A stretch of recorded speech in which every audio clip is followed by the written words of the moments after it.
Wabarakatuh, saudaraku, selamat pagi. Ini ada berita yang sangat memprihatinkan, ringan, tetapi ini perlu kita sampaikan. Saudaraku, Kang Deddy Mulyadi, ternyata kecopetan HP dan dompet. Ya, wah, kok berani-berani nih orang nyopet HP-nya Kang Deddy Mulyadi dan dompet ya. Harusnya janganlah seperti itu. Tapi memang kalau kita melihat ya, kita melihat kegiatan Kang Deddy yang sering dikerumuni massa, kadang ibu-ibu memeluk, ya, berdempet-dempet. Memang sangat mudah sekali itu HP diambil itu. Mudah sekali itu dompet diambil itu ya. Kadang-kadang ya memang Kang Deddy itu menitipkan kepada kru, kepada timnya, dompet dititipkan, HP dititipkan. Nah, suatu ketika ini ada kejadian, HP-nya, dompetnya hilang juga. Nah, entah bagaimana, entah dicopet atau jatuh gitu ya. Tapi pada akhirnya dikembalikan. Nah, bagaimana respon Kang Deddy kalau ketemu warganya mencopet? Dan ini diduga Muhyiddin ini. Muhyiddin Habib Rizik ya, ada yang menduga begitu, ada yang WA saya itu, ada yang kirim pesan. Wah itu Kang, diduga itu Muhyiddin itu Kang. Kalau bukan Muhyiddin, ngapain nyopet dompet dan HP-nya Kang Deddy Mulyadi? Minta duit aja dikasih kalau kepada Kang Deddy Mulyadi, ngapain harus nyopet? Nah itu saudaraku, jadi ini viral beritanya ya. Nah sebelum kita sampaikan informasinya bagaimana respon Kang Deddy Mulyadi, seperti biasa ya kami sampaikan semoga semuanya sehat walafiat, lahir dan batin ditambah dan diluaskan rezekinya, dimudahkan semua urusannya yang baik, dan selalu diberikan keselamatan, baik keselamatan di dunia dan di akhirat.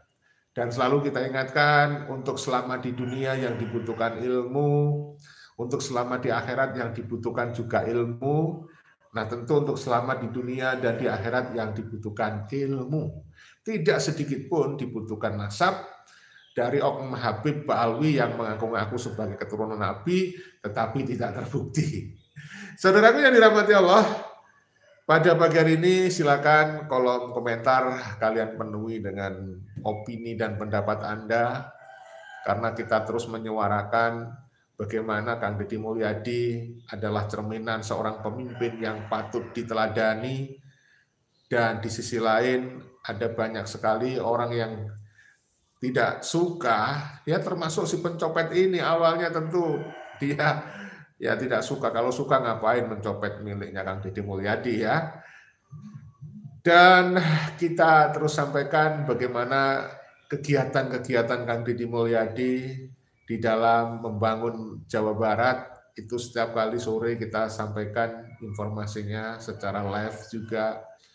Jadi teman-teman yang baru menemukan channel kita ini ya, channel Tanda Kejadian dan News Klan Official, kemudian YPI News, mohon bantuan dan keikhlasannya untuk menekan subscribe, like, dan tanda lonceng ya, untuk kebertahanan dan eksistensi channel kita. Terima kasih yang sebesar-besarnya bagi teman-teman yang sudah memberikan bantuan dengan cara menekan subscribe, like, dan tanda lonceng. Semoga keikhlasan Anda mendapatkan imbalan yang sebesar-besarnya dari Allah Subhanahu wa Ta'ala. Jadi saudaraku, kita selalu ingatkan berulang kali bahwa keturunan imigran Yaman itu termasuk di situ ada Habib Rizik, Bahar Smith, Habib Syekh, Novel Alaidrus, Hanif Alatos, termasuk si Rumel itu ternyata juga Habib, itu keturunan imigran Yaman ya. Itu bukan keturunan Nabi Muhammad SAW, tetapi keturunan Yahudi Askenazi berdasarkan tes DNA atau ilmu genetika. Dan ini sudah nyata bahwa berdasarkan kajian ilmu nasab, sejarah, filolog, dan juga ilmu genetika, Ba'alwi yang mengaku keturunan Nabi mustahil sebagai keturunan Rasulullah Shallallahu Alaihi Wasallam. Baik saudaraku, langsung saja saya akan informasikan, saya perdengarkan gambar Saya tunjukkan gambarnya, mudah-mudahan kelihatan ya, dan suaranya kecil, mudah-mudahan bisa terdengar ya. Jadi ini adalah kejadian yang memprihatinkan. Kang Deddy Mulyadi juga bisa kecopetan. Oleh karena itu kalian juga harus lebih waspada. Jangan sampai kemana-mana di pasar, di mall ada kerumunan, kalian lengah ya. Jadi sak bejo-bejane wong kang lali luwih bejo wong kang eling lan waspada. Jadi kita harus selalu waspada dan hati-hati jangan sampai kecopetan. Berikut informasinya ya. Ya. Kembali terjadi di mana ada insiden HP dan dompet milik Kang Deddy Mulyadi dicopet atau dicuri oleh seorang pemuda. Lantas pemuda tersebut berinisiatif langsung mengembalikan barang-barang milik Kang Deddy Mulyadi setelah mengetahui isi file di dalam handphone Kang Deddy Mulyadi, guys. Terus Kang Deddy Mulyadi langsung memberi respon seperti ini kepada pemuda yang menyopet dompet dan HP-nya tersebut. Tanpa berlama-lama, langsung saja kita simak videonya. Enggak usah, udah, duduk dulu. Jadi ceritanya begini, setiap saya kegiatan selalu banyak dompet yang hilang, terus handphone yang hilang di Tegalega, kemudian di Majalaya, dan terakhir waktu di Lembang, handphone saya dan HP dompet saya itu dipintal oleh staf saya untuk dibawa karena takut hilang. Ternyata dia jatuh dan hilang. Saya balik lagi. Nah, ini namanya siapa? Kata topinya, santai aja. Kamu ganteng ya, masih muda kecil. Orang mana? Jamika. Ya? Jamika itu mana? Di Sidoaksan, Pak. Ya? Di Sidoaksan, kampung Sidoaksan. Kampung Sidoaksan. Sidoaksan, desa kamu kecamatan Babakan, Kabupaten Bandung, Pak. Bandung. Kamu Bandung Barat apa Kabupaten Bandung? Kota Bandung. Oh, orang Kota Bandung, berarti kelurahan. Ya. Kelurahan Sukahaji. Kelurahan Sukahaji. Pernah sekolah? Mau. Di SD Pagarsi, Pak. SD? Pagarsi. Aman, Pak. SMP di Al-Islam sampai kelas 2, Pak. Kenapa sekolahnya sampai kelas 2 di Al-Islam? Ya. Kamu nakal ya di SMP? Ya, bukan. Kamu nakal ya. Kamu nakal waktu SMP, nakal apa sih? Enggak, Pak. Ya, kenapa berhenti sekolah? Hah? Nyari-nyari kayu, Pak. Kenapa? Bantuin orang tua. Orang tuanya kerja apa? Nama orang tuanya siapa? Kerja udah tua, Pak. Udah tua. Ya, dan waktu SMP orang tuanya kerja, Pak. Kuli bangunan. Biasa kuli di Bandung. Ya, Pak.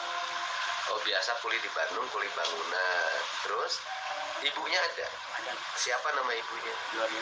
Juwaria. Kerja apa? Enggak, Pak. Di rumah. Jadi bapak kuli bangunan, ibu di rumah. Ya. Kalau rumah sudah rumah pribadi? Pribadi, Pak. Orang tua? Ya. Ikut orang tua. Jadi asli orang Kota Bandung. Ya. Orang Kota Bandung. Kelas 2 SMP kenapa kamu berhenti? Cari Pak. Bantuin bapak. Waktu berhenti kamu bantuin bapak, bantuin kerja apa? Kerja apa? Ngaduk. Kuli ngaduk. Ya, bagus dong. Kuli ngaduk. Terus kuli ngaduk. Terus kemudian setelah kuli ngaduk kamu kerja apa? Coba kerja ini, Pak, pabrik plastik di Cijerah. Di Cijerah. Gajinya berapa? 300 per minggu. Jadi sebulan 1.200.000. Lumayan. Terus setelah itu keluar. Kenapa keluar? Nggak pakai surat dokter, nggak masuk kerja. Oh, kamu nggak masuk kerja, akhirnya diberhentikan karena nggak pakai surat dokter. Umur kamu berapa? 28. Setelah kerja di plastik, terus apa kamu? Setelah diberhentikan kamu kerja apa? Nganggur. Kenapa nggak kuli ngaduk lagi? Udah berhenti mau main dulu. Ya kan bisa ikut kuli ngaduk yang lain. Terus kamu berapa kali ikut kegiatan saya hadir? Baru sekali, Pak. Di mana? Di Lembang. Oh, di Lembang. Yang di itu nggak hadir ya, Pak? Nggak, Pak. Yang di mana? Yang di Tegalega? Nggak tahu, Pak. Yang nggak tahu. Yang di Lembang hadir? Iya. Saya nanya, apa yang kamu dapat dari kegiatan saya? Bukan urusan nyuri HP. Saya mau nanya, apa yang didapat dari kegiatan saya? Apa yang sebagai kamu warga yang lagi nganggur, ya kan? Terus apa yang didapat? Ya, suka Pak. Suka lihat konten saya. Terakhir kamu lihat nenek-nenek yang kerja. Iya. Kamu lihat? Iya. Nenek-nenek yang kerja nyapu, jalan kaki tuh. Oh, jalan kaki ke tempat nonton. Terus kemudian kerja di kerja di toko. Gajinya per minggu 400.000, sebulan 1.600.000. Nenek itu usianya berapa? Hampir 76 tahun atau 80 gitu. Masih kerja? Iya. Hebat nggak nenek? Hebat. Nah kemudian kamu kagum nggak sama nenek? Kagum Pak. Masih kuat. Yang terakhirnya dapat rezeki kan? Iya. Berapa rezeki itu nenek dapat? Nggak tahu Pak, kedengeran Pak. Iya nggak kedengeran. Oh penuh. Iya. Oke, waktu nonton kamu posisi di mana? Di sebelah ini Pak, yang pintu masuk itu. Oh pintu masuk. Dari sebelah kiri, dekat tangku. Iya Pak. Dekat tangku. Nah terus kemudian kemudian apa yang ada dalam pikiran kamu waktu itu? Ngikutin Bapak. Tujuannya ngikutin saya apa? Ya pengen lihat tadi Pak. Pengen lihat. Sengaja lihat itu. Oh lihat HP. Iya, oh lihat HP. Lihat dompet HP. Dompetnya kosong tahu nggak? Iya. Dompet saya itu kan kosong karena uang isinya sudah diberikan sama orang lain. Jadi dompet saya itu kamu dengerin nggak? Ya. Dompet saya itu setiap selesai acara pasti bersih. Paling hanya duit 1.000, 2.000 ada itu. Ada kan duit 1.000, 2.000 kan? Iya Pak. Ya memang di sebelumnya ada 10 juta dompet itu. Gitu loh. Tapi kan uangnya diberikan sama nenek itu, kan gitu loh. Kamu lihat dompet saya di mana? Di tasnya. Itu Pak. Staf saya di tasnya. HP-nya lihat. Tapi kan HP-nya butut. Ya, Pak. Tahu nggak HP yang di bawah itu HP yang butut?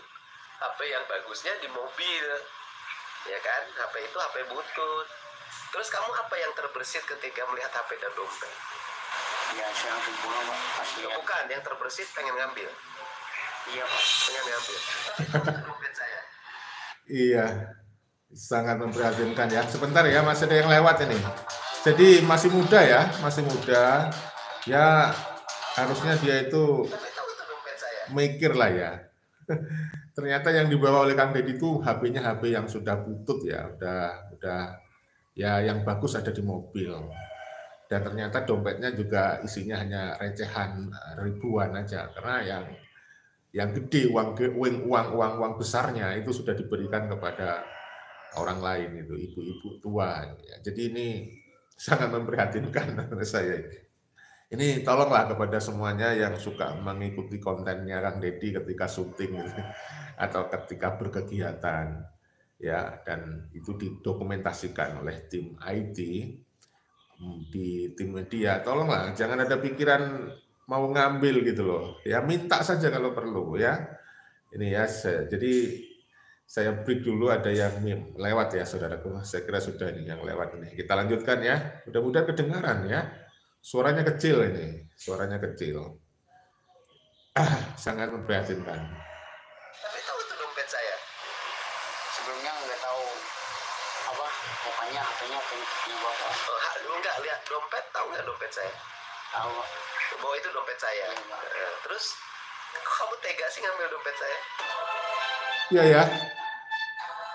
Pertanyaan yang sangat menyentuh hati. Kok kamu tega ya mengambil dompet saya?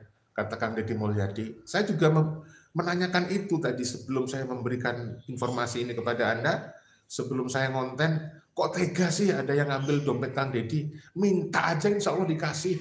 Asal kalian jujur, itu kuncinya. Ya, Masya Allah. Mudah-mudahan ya orang-orang yang punya pikiran buruk itu kepada Kang Deddy, taubat. Jangan adalah ya, berpikir positif saja, ya kan? Masya Allah. Ada saja cerita ya.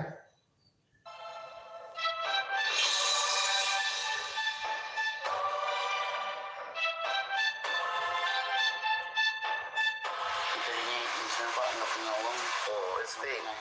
Oh, insting. Terus lihat handphone. Iya, pas dilihat dari galerinya kan nggak terkunci Pak. Soalnya handphone saya nggak pernah dikunci. Ya, pas dibuka, punya Kak Dedi. Terus Identitas juga sama, punya Bapak. Iya. Makanya saya. Ya kalau HP saya kan orang yang nggak nyembunyiin sesuatu, ya kan? Iya, terbuka. Ya terbuka, HP-nya nggak dikunci sama. Terus ada ini. Nggak ada nggak di HP itu video porno? Nggak ada. Ada nggak chat-chat mesum? Nggak ada. Nggak ada. Saya lucu ya ketika Kang Deddy menanyakan adakah chat mesum, nggak ada. Jadi Kang Deddy sangat terbuka, tidak dikunci HP-nya sehingga dia bisa dibuka oleh siapapun HP-nya Kang Deddy. Beda tuh si HP Project gitu ya. HP Project ada chat mesumnya. Astagfirullah. Ya kan, yang ada hanya pembicaraan kegiatan. Kegiatan paling foto-foto Bapak lagi ya. Kegiatan, video. Iya. Begitu kamu lihat ada foto saya, video saya di HP itu, perasaan kamu gimana? Kamu jadi kalut? Kalau langsung ya mau kembaliin cuman nanti aja. Terus ada telepon Pak. Oh, ada yang nyari handphone itu, Ya, ada Pak, telepon. ya. Terus Nah, dikembaliin dikembalinya ke siapa? ke ini Pak, keamanan. Keamanan, ke anggota Polri, Yang ke anggota. Dikasihin. Aku nggak bisa menahan haru ya saudaraku ya. Di sisi lain saya terus terang mengacungi jempol kepada si pemuda ini. Kenapa? Pada akhirnya dia setelah membuka file ternyata milik Kang Deddy Mulyadi, identitas jelas, ya. Saya terus terang acungi jempol ketika kemudian dia sadar, terbuka, mendapatkan hidayah dan mengembalikan saudara, mengembalikan kepada Kang Deddy. Ya, dikasihin ke anggota sini. ya. Terus kan itu handphonenya sempat dibuka ya? Iya Pak, sempat saya riset Pak. Riset. Di riset Pak. Di riset. Isinya dikemanain? Enggak Pak, enggak dikemana-mana. Murni di riset Pak. Di riset Pakai aja. tangan, ya.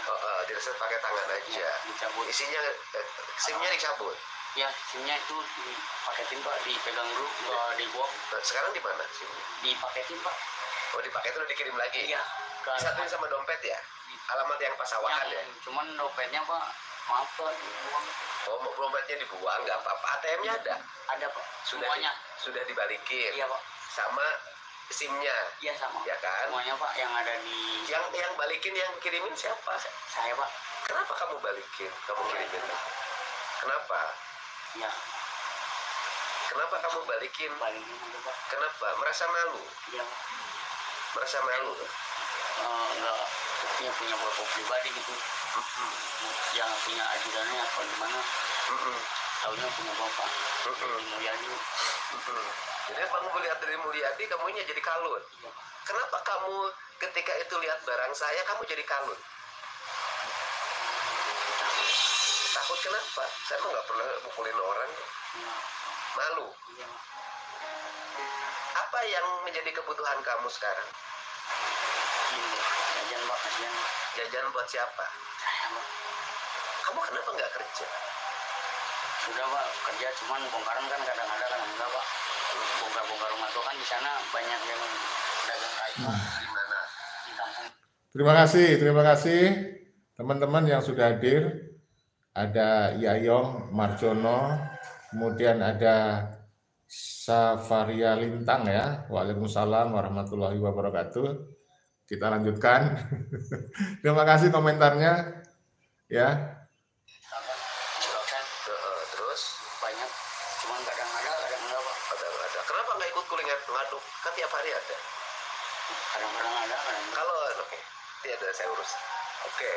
Terus kemudian kamu udah berapa kali nyopet? Jujur aja. Udah 3 kali Pak. 3 kali. Di mana aja nyopetnya? Jujur aja, aku mah nggak akan apa-apa. Di mana aja nyopet? Di paling kalau ada ini Pak, rame-ramean. Di mana kamu nyopet? Alun-alun Pak. Alun-alun mana? Bandung. Bandung. Dapat berapa nyopetnya? Ya paling ya 1 1 juta. ya. Terus Udah pulang. Ya artinya bukan. Berapa dompet yang dicopet yang lu? Kebanyakan handphone. Oh handphone. Oh kamu spesialis curi handphone. Handphone dijual berapa sih kamu? Yang Pak juga udah ditawar sih. Ditawar berapa handphone saya butut itu? Udah pecah-pecah itunya juga. 1 juta Pak. Udah ditawar 1 juta. 100.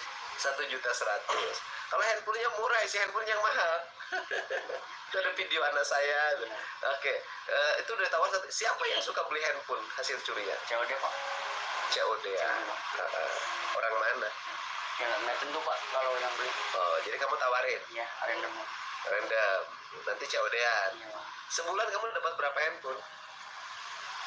Jarang Pak, jarang ini. Udah kamu jujur aja. Berangkatnya juga jarang Pak. Ya bukan, kamu jujur aja. Ini Pak, hari Sabtu. Iya. Kamu udah berapa bulan nih copet handphone? 6 bulan Pak. Berarti udah berapa kali dapat? Kalau sebulan dapat 5, kamu Kadang-kadang berangkat juga nggak dapet Pak. kadang nggak dapat. Sebulan. Tapi kan sebulan kamu dapat lah 5 handphone. Berapa kamu bisa dapat? Paling 3. Wow, ternyata ini memang pekerjaannya ya. Jadi nyopet itu dijadikan pekerjaan. 1 bulan bisa dapat 3. Kalau 1 bulan dapat 3, harganya minimal 1 juta. 1 bulan sudah 3 juta. Masya Allah. Ini mudah-mudahan taubat ya. Ini kalau dibiarkan itu bisa menjadi penyakit yang nggak bisa dihilangkan. Karena ketagihan. Kan dia merasa enak ya. Dapatin uang hanya cukup dengan nyopet. Ya, sehingga kadang-kadang hal-hal kayak gini memang harus ditindak tegas ya supaya ada efek jerah. Saya khawatirnya setelah dimaafkan oleh Kang Deddy ini, khawatirnya dia nyopet lagi ya. Ya kan? Kan bisa jadi kebiasaan gitu. Saya dapat Paling 3. 3 Yang kali sebulan, kali 6. 3 kali 6, 18 loh. Kalau kali 1 juta, 18 juta loh. Wow. yang nggak tentu handphonenya. Biasa handphonenya paling mahal, kamu bisa jual handphone berapa? Paling 1 juta. 1 juta. Terus 300. 1 juta 3 terus. Iya. Oke, terus Udah. pernah ketangkap nggak? Belum Pak. Belum pernah. Oh, belum pernah ketangkap. Jagoan dong kamu belum pernah ketangkap. Uangnya ini pakai apa? Buat kebutuhan sehari-hari Pak. Apa itu? Yang harus rokok makan. HP, rokok, makan. Ya. Kamu dengar pidato saya waktu itu? Yang di Lembang. Iya. Apa itu? Tentang saya kan tentang kejahatan saya ngomong. Tentang pencurian. Apa yang mencuri di bawah 10 juta saya pengen dia itu dibebaskan dari hukuman. Iya Pak. Karena biaya penyelidikan, penyidikan, penahanan, kemudian hukuman di LP-nya itu jauh lebih mahal. Iya. Terus kemudian juga di LP-nya nanti dia belajar mencuri yang lebih besar. Iya kan? Karena saya begitu pikirannya. Tetapi itu cukup sekali. Sekali ketangkap diampuni. Kedua kali nggak boleh. Karena nanti kebiasaan. Dan harus dikasih hukuman. Gitu loh. Minta maaf Pak. Kalau saya nggak ada masalah, kamu nyuri sama saya nggak ada masalah, kamu sudah dibalikin lagi barangnya, isinya sudah dikirim lagi, saya nggak ada soal. Tapi kamu minta maaf deh sama yang handphonenya pernah kamu curi. Iya Pak. Udah ngomong kamu. Buat yang udah hilang handphone sama saya minta maaf. Saya nggak akan kerja kayak gitu lagi. Insya Allah kalau misalkan ada kerjaan saya mau kerja Pak. Oke, kerja. Oke. Iya. Kamu kerja kuli bangunan mau? Mau Pak kalau ada. Kamu badan kamu bersih loh, ganteng nggak bu? Kamu punya pacar? Apa? Jujur. Punya pacar nggak? Belum ada Pak. Nggak mungkin. Belum Pak. Hah? Belum. Nggak mungkin. Nggak mungkin. Belum Pak. Oke. Belum punya pacar? Belum. Tinggal di rumah Iya Pak. sama bapak? Iya. Sama bapak tinggal di rumah sama bapak. Mau apa sama mama? Kamu punya omplotan nggak? Enggak. Oh, jujur. Itu Pak. Sendiri aja. Sendiri Pak. Kamu belajar nyopet dari mana? Ya kalau rame-rame gitu nggak kerasa Pak. Enggak, belajarnya dari mana? Pak nggak belajar kan? Oh, mau nggak mungkin. Nggak ada. Kan biasanya ada pelatihnya. Nggak ada Pak. Nah, terus kamu pertama kamu nyuri di mana? Di alun-alun Pak. Alun-alun. Pertama kamu nyuri. Iya. Selamat itu kamu nyurinya. Nyurinya dari tas, dari mana? Enggak Pak, yang kayak di G Master itu kan suka ditaruh di samping tuh. Diambil. Nyuri yang kedua Sama kayak gitu Pak, diambil. kalau dari badan enggak takut ketahuan.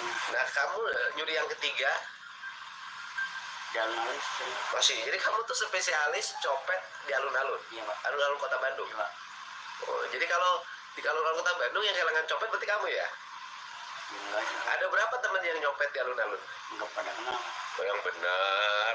Jangan bohong. Bener Pak. Jangan bohong. Ayo, kalau bohong aku tahan loh.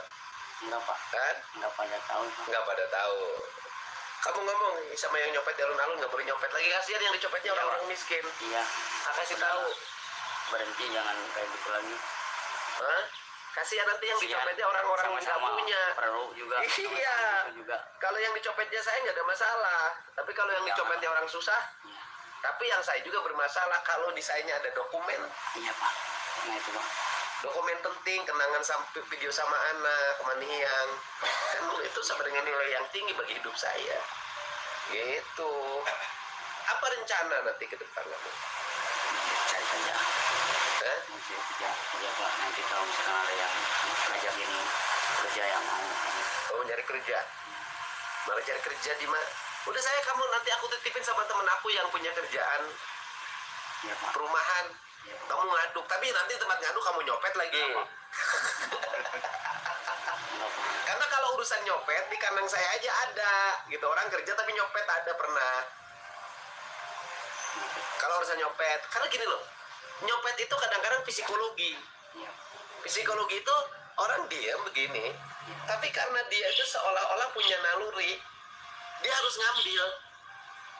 Itu psikologi. Kan saya ngurus begitu pernah. Dulu Caswara gitu juga.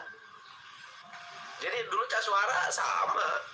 Uang si Mumu 1,5 juta diambil, tapi sekarang udah sembuh. Kamu saya obatin deh. Mau nggak? Iya Pak. Hah? Iya. Kamu naluri kamu masih hidup. Jadi kamu nanti di tempat kerja kamu kuli ngaduk, itu kamu tetap aja hawa pengen nyopetnya ada. Saya titipin dulu di pesantren 2 bulan. Mau nggak? Hah? Biar insting nyopet kamu hilang. Naluri nyopetnya hilang. Karena itu naluri. Sama dengan orang yang tukang berkelahi. Itu kan instingnya cepat. Iya, saya setuju ya. Salah satu cara mungkin dari banyak cara yang ada untuk mengobatin orang yang punya penyakit psikologi suka nyopet itu ya dibawa ke pondok pesantren. Tetapi jangan ke pesantrennya Habib ya. Nanti diajarin dawir, nanti jadi jongos. Jadi jongos yang nanti juga disuruh minta-minta itu malah repot itu ya. Jadi jangan di pesantrennya Habib ya. Saya yakin Kang Deddy tidak akan membawa orang ini ke pesantrennya Habib ini. Ya setuju ya saudara ya, dibawa ke pondok pesantren dididik ya. Instingnya cepat. Begitu tersinggung dek itu tangannya udah jalannya cepat. Dan itu harus disembuhkan. Jadi nggak bisa hanya sekedar dipindahin kerja, di tempat kerja kamu bisa nyopet lagi. Karena kamu kebiasaan itu gini loh. Jadi begitu lihat barang, gitu loh. Kayak orang tukang berkelahi, tak mukul gitu. Insting itu. Dan itu harus disembuhkan, nalurinya harus sembuhkan. Itu saya kadang yang yang itu banyak. Yang korban lem segala macam banyak. Kamu pernah ngelem nggak? Belum pernah. Kamu pernah minum nggak? Minum. Minum apa? Minum. Arak Pak. Arak. Di mana biasa minum arak? Ya di tempat nongkrong. Nongkrongnya di mana? Di ini Pak. Di Pasir Koja. Di Pasir Koja. Oh. Ya udah nanti saya titip di pesantren. 1, kebiasaan minum arak kamu supaya hilang. Iya Pak. 2, kebiasaan nyopet kamu hilang. Minimal 2 bulan kamu bisa normal. Setelah itu kamu kerja. Kan kamu kan nyelamatin diri ditapain 2 bulan untuk kamu hidup normal ke depan. Kamu nggak usah mikir biaya, aku yang biayain. Ya kamu yang biayain, kamu ganteng loh. Badannya bersih. Gitu. Dikira oleh saya copetnya badannya gede, keker gitu loh. Kecil. Copet. Kamu pernah berkelahi nggak? Enggak pak. Nggak pernah. Pernah nggak nyopetnya ketahuan? Ya ketahuan pernah pak. Di mana? Di alun-alun. Digebukin kamu? Enggak ada ini pak. Dibuang. Oh, nggak ada bukti. Kamu dikejar? Ya. Begitu jahat barangnya dilempar? Di apa? Diberhentiin sama yang punyanya. Diberhentiin gimana? Diberhentiin pas di luar. Terus? Diuntit keluar. Berhentiin. Saya buang. Terus? Udah nggak ada pak. Ketika ditanya, kamu bilang nggak ada? Nggak ada. Berarti kamu bisa pura-pura dong? Kamu bisa sandiwara dong kalau ketemu? Ya kan, udah nggak ada, aku nggak bawa kan? Gitu. Kamu selamat nggak digebukin? Iya pak. Yang ngejarnya? Ketahuan sama yang ini pak. Sama yang ininya. Siapa yang apa? Hah? Ketahuan sama yang anaknya. Kamu ngelempar barang? Ya. Tahu, terus kamu digebukin? Enggak pak. Terus? Udah dipulangin sama ini pak. Jangan sekali-kali. Oh, jangan sekali-kali lagi. Maaf bu. Tapi ternyata setelah jangan sekali lagi, kamu sekali lagi? Sebelum kejadiannya bapak ini pak. Oh, jadi kamu apesnya 2 kali ya? Iya pak. Sudah, ya kamu udah janji sih nggak akan sekali-kali lagi. Kamu janji nggak akan sekali-kali lagi. Kamu sekarang mau nggak saya anterin ke pesantren sama si Dadan? Iya pak. Sini dekat Cireok. Pulang dulu. Hah? Ya udah, kamu ke orang tua dulu, boleh kamu pulang. Kamu nanti saya minta alamatnya, Iya pak. ya kan? Minta alamatnya, kemudian nanti saya jemput. Kamu saya perbaiki. Iya pak. Karena tugas saya adalah bukan menghukum kamu, tapi memperbaiki kamu. Ya? Iya pak. Tugas saya memperbaiki kamu. Gitu. Kamu masih muda. Kalau ditahan, kamu belajar lagi nanti nyuri di LP. Kamu ditahan? Enggak. Kalau di pesantren diperbaikin. Iya pak.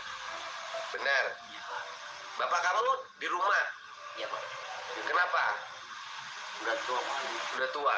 Sekarang berasnya siapa yang ngurus? Iya. Kamu. Ya. Dari nyopet itu. Iya pak. Oke, kalau kamu Orang nggak jujur, tahu, Pak. jujur. Kalau kamu habis nyopet, kamu beli beras nggak? Iya. Kamu beli nyopet, dapat 1 juta. Iya kan. Uangnya dikemanain? Bagi pak. Bagi kemana? Bagi ke orang tua kadang-kadang separuh pak. Oke, separuh kasih 500.000. Iya pak. Hah? Uang dari mana? Oh, kasih 500.000 ke orang tua. Iya. Terus 500.000 ke kamu. Iya. Iya, Iya. gitu. Iya pak. Itu. Tapi orang tua nggak tahu kamu Nggak nyopet. tahu. Nggak tahu. Nanti ada tayangan ini, orang tua kamu tahu kamu nyopet. Nggak apa-apa. Iya pak. Tapi kan kamunya saya perbaikin. Terima kasih. Ya, kamu nggak boleh lagi. Ya, Iya pak. nggak boleh lagi. Ini nitip buat orang tua kamu. Ambil. Ambil aja. Saya bukan ngasih ke kamu, saya kasih orang tua kamu yang jompo. Ya, pegang, kasihin. Buat beli beras. Ya. Ya. Buat beli beras, kasihin ke orang tua kamu, buat dari saya. Salam dari saya. Uangnya buat beli beras. Ya. Iya pak. Buat beli minyak goreng, beli ikan untuk bekal makan. Selama kamu di pesantrennya sama saya diperbaikin, siapa yang ngasih makan orang tua kamu nanti? Nggak tahu. Nggak tahu. Ibunya nggak kerja sama sekali? Ya kadang suka ada yang nyuruh mijit gitu pak. Oh, suka mijit Apa? ibunya? Bayi loh. Pak Haji. Pak Raji? Iya, Pak. Oh, ibu kamu Pak Raji, ini Pak Raji ngelahirin? Iya pak. Oh, Cuman udah enggak kalau ngelahirin kan harus di ke bidan. bidan dulu. Kadang suka dapat beras semai bulan, berapa kali ada yang nyuruh? Nggak tahu. Ya udah, kamu perbaiki, saya pesantren, habis itu kamu kerja, kuli bangunan nanti, terus kemudian itu buat bekal orang tuamu. Selama kamu saya urus biar kamu sadar, orang tuanya saya bantu sampai kamu pulang nanti bisa kerja normal. Ya, Pak. ya itu bisa cukup untuk 1 bulan. Makasih. Iya. Ya, ya udah, ya, balik. Makasih pak. Udah, nggak apa-apa saya. Tapi nanti jangan sekali-kali lagi. Iya pak. Ya, Pak. janji ya. Pak. Benar. Ya, Pak. Benar nih. Benar. Mer, kamu orang udah lihat wajah kamu nih. Iya pak. Ya kan, orang bisa melihat wajah kamu. Kamu minta maaf sama sekali lagi sama yang pernah kamu copet. Iya pak. Buat yang sudah saya ambil HP-nya, saya minta maaf. Saya nggak akan kerja kayak gitu lagi. Saya minta maaf sebesar-besarnya. Ya, udah ya. Udah kasih nanti pas kamu di pesantrenin 2 bulan orang tua kamu saya urus ya. Ya udah, ya sok pulang. Kasih. Oke guys, bagaimana tanggapan kalian setelah melihat video ini? Di mana kita melihat Kang Deddy Mulyadi setelah bertemu dengan pelaku yang mengambil dompet dan handphonenya, bukannya malah menghakimi guys, namun Kang Deddy Mulyadi malah memberi bantuan dan berinisiatif ingin memperbaiki hidup anak tersebut. Ya, saudaraku yang dirahmati Allah, luar biasa ya. Walaupun kita ragu, terus terang saya ragu, apakah dia bisa bertobat, tetapi saya tetap ada rasa optimis ya. Mudah-mudahan setelah dipondokkan, di pesantren, dan keluarganya dijamin kehidupannya oleh Kang Deddy Mulyadi, si orang ini bertobat ya, kemudian benar-benar tidak mengulangi perbuatannya. Semoga juga kepada yang lain ketika punya pikiran-pikiran ingin berbuat seperti itu, tolong ya segera kalian bersadar diri. Sadar, sesadar-sadarnya. Baik, saudaraku yang dirahmati Allah, mohon maaf saya tidak bisa membaca komentar-komentar Anda ya, karena keterbatasan waktu. Sebentar lagi saya akan persiapan untuk live berikutnya dengan tema yang berbeda. Silakan ditulis pendapat Anda di kolom komentar untuk edukasi masyarakat ya. Mudah-mudahan bermanfaat. Video ini dibuat bukan untuk merendahkan siapapun, tetapi untuk edukasi dan rekreasi. Mudah-mudahan ada manfaat hikmah dan menghibur kalian semuanya. Salam persaudaraan, salam Pancasila Jaya, salam NKRI harga mati, salam Bhinneka Tunggal Ika. Wassalamualaikum warahmatullahi wabarakatuh. Merdeka!